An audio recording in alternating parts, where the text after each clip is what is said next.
मित्रांनो, जय जिजाऊ जय शिवराय. आज आपण एका अनोख्या आणि प्रेरणादायक ऐतिहासिक विषयावर चर्चा करणार आहोत, ज्यामुळे तुमच्या आयुष्यात नक्कीच सकारात्मक बदल घडू शकतात.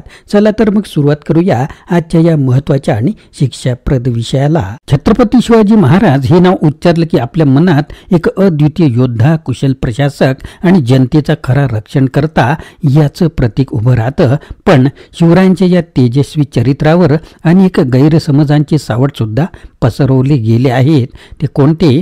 शिवराय इस्लाम धर्माबद्दल कसे वागले, मुस्लिम शासकांबद्दल त्यांची भूमिका काय होती आणि हिंदू पंडितांशी त्यांच्या संबंधांबद्दल खरं नेमकं काय आहे, या प्रश्नांची उत्तरं आपल्याला प्राध्यापक माम देशमुख यांच्या शिवशाही या ग्रंथातील संशोधनावर आधारित 4थ्या प्रकरणात सापडतात. आज आपण या व्हिडिओत शिवाजी महाराज आणि काही गैरसमज या विषयावर अभ्यासपूर्वक चर्चा करणार आहोत. दुष्टांचा संहार करणारा आणि सज्जनांचा प्रतिपालक असलेला हा महान नायक कसा होता, याची ऐतिहासिक सत्यता जाणून घेण्यासाठी चला सुरुवात करूया या प्रेरणादायी प्रवासाला. मित्रांनो, या विषयीचा भाग पहिला आपण जर पाहिला नसेल तर तो सुद्धा जरूर पाहून घ्या. आणि मित्रांनो, आपण जर चॅनलवर नवीन असाल तर चॅनलला सबस्क्राईब करायला विसरू नका.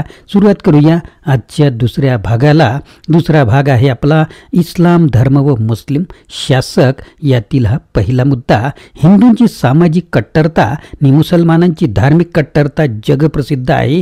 हिंदूंच्या धार्मिक भावना फार लवचिक आहेत. तो बुद्ध, येशू, अल्ला वगैरे सर्वांना देव मानील, नमस्कार करील. त्याला बायबलही चालते आणि कुराणही. तो चर्चमध्येही जाईल आणि मशिदीत सुद्धा. पण सामाजिक बाबतीत मात्र अत्यंत कडक, भयंकर सोहळा.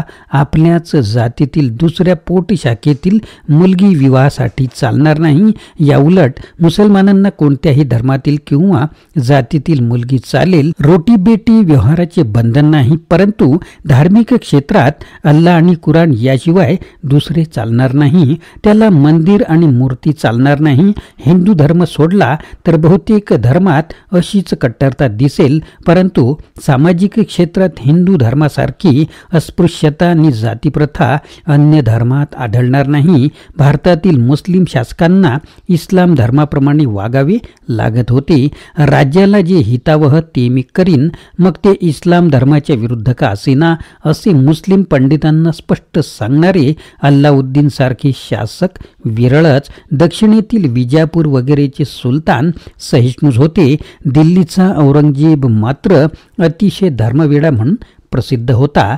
बहुतेक मुस्लिम शासकांनी हिंदूंचा छळ केला असा त्यांच्यावर आरोप आहे, परंतु ह्या छळाचा त्रास उच्चवर्गीयांनाच अधिक झाला, गरिबांना आणि दलितांना नाही झाला. कारण मुस्लिम शासकांपेक्षाही ब्राह्मण पंडितांनी हिंदू धर्मातील बहुजन समाजाचा अधिक छळ केला. दूर कशाला, खुद्द पेशवाई, दलित व इतर समाजाचा जेवढा छळ झाला तेवढा औरंगजेबाच्याही राजवटीत झाला नाही. अकबरासारखे काही अपवाद जर सोडले तर बहुतेक मुस्लिम शासक आणि मुसलमान लोक हिंदू मंदिरांचा आणि मूर्तीचा द्वेषच करीत असत. कारण मूर्तीपूजा ही इस्लाम धर्माच्या विरुद्ध आहे. मूर्तीपूजकांना इस्लाम धर्माची दीक्षा देणे किंवा दीक्षा घेण्यास तयार नसल्यास त्यांना ठार करून मूर्तीपूजेतून मुक्त करणे हे एक पुण्यकर्मच आहे, अशी ही त्यांची एक समजूत होती. तात्पर्य केवळ लहर म्हणून नव्हे तर उच्च धार्मिक भावनेतूनच मंदिरावर आणि मूर्तीपूजकांवर हल्ले होत असत. मूर्ती आणि मंदिरे यांच्या माध्यमातून चाललेली पिळवणूक आणि भ्रष्टाचार लक्षात घेता मंदिरे नष्ट झाल्यामुळे भारताचे मोठे नुकसान झाले किंवा होईल असेही नाही. धरणे किंवा कारखाने यांच्यासारखी मंदिरांची उत्पादक उपयुक्तता नाही. उलट मंदिरांच्या संपत्तीवर पोसला जाणारा आणि दुसऱ्यांच्या श्रमावर जगणारा परोपजीवी ऐतखाऊ ब्राह्मण पंडितांचा वर्ग कमी होईल, कामाला लागेल. शिवाय मंदिरात, मूर्तीत व तेथील पंडितांजवळ अमाप धनद्रव्य असायचे म्हणून मंदिरे फोडलेत. मंदिरे फोडण्यात केवळ मुसलमानच असत असे नाही. मुस्लिम सैन्यातील हिंदू हिंदूंचाही त्यास विरोध नव्हता. आजही हिंदू देवतेचे सोन्याचे अलंकार चोरणारे हिंदूही आहेत. तसेच देवाला अर्पण केलेल्या वस्तू नि धनद्रव्य स्वतः वापरणारे पंडितही आहेत. देवाचे अलंकार चोरणारा चोर आणि देवाच्या वस्तू वापरणारा पंडित यात फरक आहे काय? उलट लोकांच्या अंधश्रद्धेचा फायदा घेऊन त्यांना लुबाडणारे ब्राह्मण पंडित दुहेरी दृष्टीने घातक असतात. एकतर ते लोकांना अंधश्रद्धाळू बनवून निष्क्रिय बनवितात, दुसरे देवालयाची संपत्ती गोरगरीब लोकांसाठी खर्च न करता स्वतःच वापरतात, कष्टही करीत नाहीत. अशा ह्या लोकांबद्दल बहुजन समाजाला सहानुभूती वाटणे शक्य नव्हते. उलट ह्या पंडिती जुलमातून मुक्त होण्यासही अनेक हिंदू मुसलमान बनत होते. तात्पर्य, मुस्लिम शासकांनी मंदिरे आणि मूर्ती फोडल्या, त्याचा परिणाम मुठभर उच्च वर्णीयांवर झाला, गरिबांवर नव्हे. पुढचा मुद्दा आहे शिवाजी महाराज आणि इस्लाम धर्म. मुस्लिम शासकांनी मंदिरे उद्ध्वस्त केलीत म्हणून शिवरायांनी मशिदी उद्ध्वस्त केल्या नाहीत. ज्याप्रमाणे मुस्लिम शासकांकडे अनेक हिंदू असले तरी अनेक मुस्लिम शासक हिंदू धर्माचे शत्रू होते, त्याचप्रमाणे शिवरायांकडे अनेक मुसलमान असले तरी शिवराय मनापासून मुसलमान व इस्लाम धर्माचे द्वेष्टे होते असे समजणे म्हणजे शिवप्रतिमेला कलंक लावणे असे होईल. शिवाजी महाराजांचे द्वेष्टा मुस्लिम इतिहासकार खाफी खान म्हणतो, लूट करताना मशीद, कुराण व स्त्रिया यांना बिलकुल इजा करावायची नाही असा शिवाजी महाराजांनी कायदा केला. शिवाजी महाराजांनी कैद केलेल्या मुसलमानांचीही व्यर्थ कत्तल केली नाही. मदारी मेहतर सारखे अनेक जिवलग मुसलमान त्यांच्या सेवेत होते. लुटीत कुराणाची प्रत मिळाल्यास तिचे आदरपूर्वक रक्षण करून शिवराय आपल्या मुस्लिम सेवकास देत असत. शिवरायांनी रायगडावर मुसलमानांसाठी मशीद सुद्धा बांधली होती. शिवाजी महाराजांनी मशिदी पाडल्या नाहीत हे आमच्या धर्मवेड्या ब्राह्मण पंडितांना पुन्हा पुन्हा सांगावेसे वाटते, कारण धार्मिक कडवेपणाने राज्य टिकत नाही हे शिवरायांना माहिती होते. पुढचा महत्वाचा मुद्दा आहे शिवाजी महाराज आणि हिंदू पंडित. याबद्दल लेखक काय म्हणतात तर, शिवाजींचा पुत्र राजाराम पालथा जन्मला 24 फेब्रुवारी 1670 ची ही घटना हा भयंकर अपशकुन होय. पण त्यासाठी शिवराय धर्मविधी करून ब्राह्मण पंडितांना दक्षिणा वाटत बसले नाहीत. त्याचा शकून, अपशकुन, मुहूर्त वगैरेंवर अवास्तव विश्वासच नव्हता.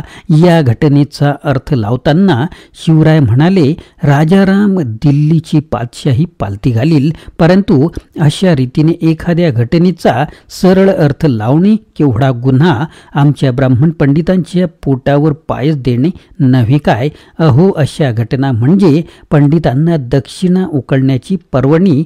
आमचे आजचे पुढारी अशी चूक करणार नाहीत. उलट भूमिपूजन, विठोबाची पूजा, यात्रा, जत्रा, महापूजा, चातुर्वर्णाचे 20 जपून ठेवणाऱ्या वैदिकाचा सत्कार अशा गोष्टी करून देवनी देवपुजारी यांच्याबद्दल आपली निष्ठा दाखवतील.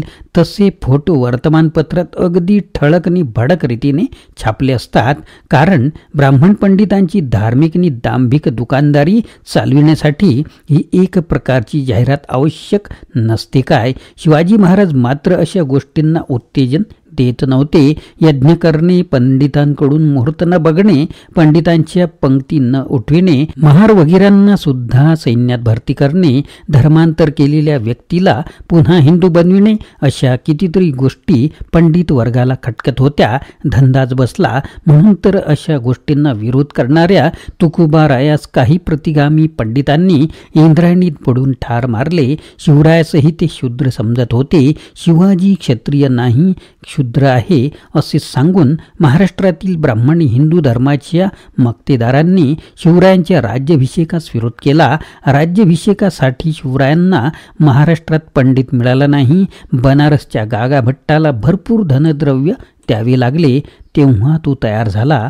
पुढचा मुद्दा लेखक मांडतात की दुष्टांचा संहार आणि सज्जनांचा प्रतिपाल. दिल्लीची जुलमी पादशाही पालथी घालावी हे शिवरायांचे ध्येय होते.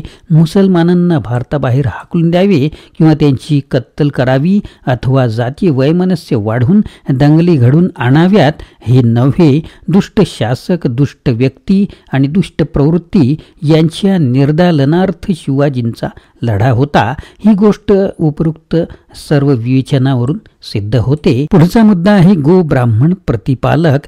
शिवाजी महाराज विशेषतः गायी आणि ब्राह्मण यांचेच प्रतिपालक होते असाही एक समज झालेला आहे. परंतु शिवाजी महाराजांजवळ ब्राह्मण आणि गायींचे कळप दिसत नाहीत. शिवरायांजवळ अश्वदल होते परंतु गोधन दिसत नाही. शिवराय हे सज्जनांचे रक्षक होते, मग ते कोणत्याही जातीतील वा धर्मातील अथवा ब्राह्मणातील असोत. परंतु प्रत्यक्ष शिवराय कसेही असले तरी आमच्या काही ब्राह्मण पंडितांनी शिवरायांना गायी आणि ब्राह्मण, मग तो दुष्ट का असेना, यांचाच रक्षणकर्ता बनवायचा आहे. फक्त गायी आणि ब्राह्मणांचाच पालनवाला म्हणजे गायी आणि ब्राह्मणांसाठी शिवरायांचे खास रिझर्वेशन. शिवरायांपासून संरक्षण मिळवण्याचा पहिला हक्क गायी आणि ब्राह्मणांचा. शिवराय खास त्यांच्याच मालकीचे. शिवभक्तांनाही असेच वागावे. आमच्या ब्राह्मण पंडितांच्या भाषेत शिवकार्य पुढे चालविणे म्हणजे शिवभक्तांनी शिक्षण वगैरे न घेता मोठे मोठे गायीचे कळप पाळणे आणि ब्राह्मण पंडितांना दही दूध लोणी पुरविणे, शिवाय मोबलक दक्षिणा देऊन त्यांचा चरितार्थ चालविणे, त्यांच्या पायाचे तीर्थ पिणे आणि गायी कापणाऱ्यांविरुद्ध दंगली करणे, अंधश्रद्धा आणि मुस्लिम द्वेष वाढवून बहुजनांचे शोषण करावे.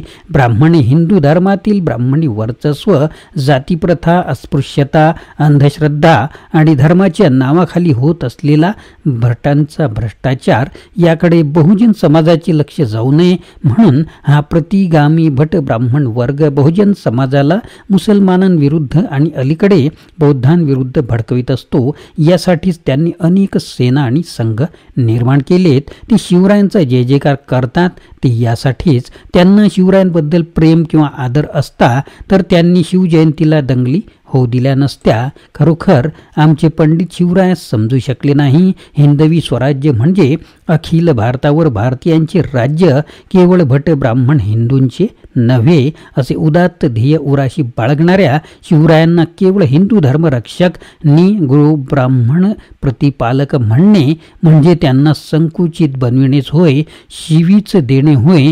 शिवराय म्हणजे गायी आणि ब्राह्मण यांचे प्रतिपालक अशी इतर समाजातील साध्या भोळ्या सामान्य जनतेची समजूत झाली तर त्यांना शिवाजी महाराजांबद्दल आदर का वाटावा?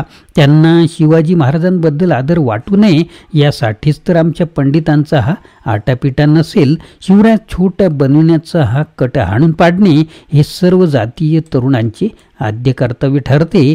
पुढचा मुद्दा लेखक मांडतात, रंजल्या गांजल्या रयतेची सेवा करणाराच शिवाजींचा खरा वारस. शिवराय आपले राज्य हे भोसले घराण्याचे राज्य मानत नव्हते तर ते स्त्रीचे म्हणजे जनतेचे राज्य समजत होते. ते रात्रदिन रयतेच्या हितासाठी झटत असत. परंतु आज लोकसेवा न करता केवळ शिवकुटुंबात किंवा कुणबी मराठा जातीत जन्म म्हणून कुणी स्वतःला शिवाजींचे वारस समजत असतील तर ते रक्ताने किंवा जातीने असतीलही, परंतु कृतीने मात्र मुळीच नाही. जो शिवाजी महाराजांसारखे कार्य करतो तोच खरा शिवाजींचा वारस, मग तो कोणत्याही जातीचा असो. बहुजनांच्या प्रगतीत अडथळे आणणारे, त्यांना लुटणारे, फसविणारे, निश्रीमंत व उच्च वर्णीयांचे हित बघणारे पुढारी शिवाजींचे वारस शोभतच नाहीत. मग ते शिवप्रतिमेची पूजा करीत का असोनात. असे लोक स्वार्थासाठी परसत्तेची सेवा करणाऱ्या देशद्रोह्यांचेच वारस शोभतात. दलितांपासून गरिबांपासून दूर जाणारा माणूस परसत्तेचे पाय चाटणाऱ्या देशद्रोह्यांचाच वारस चालवितो. तात्पर्य शिवराय हे एक युगप्रवर्तक राष्ट्रपुरुष होते. ते सर्व सज्जनांचे आणि दुर्बलांचे रक्षक होते. म्हणून ते जसे हिंदू धर्म रक्षक होते तसेच इस्लाम किंवा इतर धर्माचेही रक्षक होते हे आपण पाहिले. परंतु हिंदू मुसलमान किंवा कुणीही दुष्ट कृती केली तर ते प्राणपणाने विरोध करीत. अशा रीतीने या मानवतेच्या महान पुजाऱ्यास स्वार्थासाठी संकुचित विरोधे लावणे आणि गैरसमज पसरविणे, शोषक ब्राह्मणी वर्चस्व टिकवण्यासाठी पोषक असले तरी 85% बहुजन समाजाला, भारताला व अखिल मानवजातीला भयंकर घातक आहे. मित्रांनो, आजच्या व्हिडिओत आपण पाहिलं की छत्रपती शिवाजी महाराज यांच्याबद्दल असलेली काही गैरसमज, यातील फरक आणि सत्यता काय आहे. प्राध्यापक मामद देशमुख यांच्या शिवशाही या ग्रंथाच्या आधारे आपल्याला शिवरायांच्या व्यक्तिमत्वाचे एक वेगळे आणि नेहमीपेक्षा सखोल दर्शन इथे घडते. शिवाजी महाराजांचा इस्लाम धर्माशी संबंध केवळ समजुती आणि आदरावर आधारित होता. त्यांनी मुस्लिम शासकांशी केलेली युद्ध पण त्यांच्या धर्मावर आधारलेल्या कट्टरतेला वाव न दिला. त्याचप्रमाणे हिंदू पंडितांच्या प्रती त्यांचा आदर, सन्मान आणि संरक्षणाचा दृष्टिकोन देखील महत्त्वाचा होता. त्यांचा एकच उद्देश होता, दुष्टांचा संहार आणि सज्जनांचा प्रतिपाल. तसेच रयतेची सेवा करणारा त्यांचा खरा वारसदार असावा. रंजलेल्या गांजलेल्या रयतेची सेवा करणारा शिवराय खऱ्या अर्थाने एक महान शासक आणि समाजसेवक होते.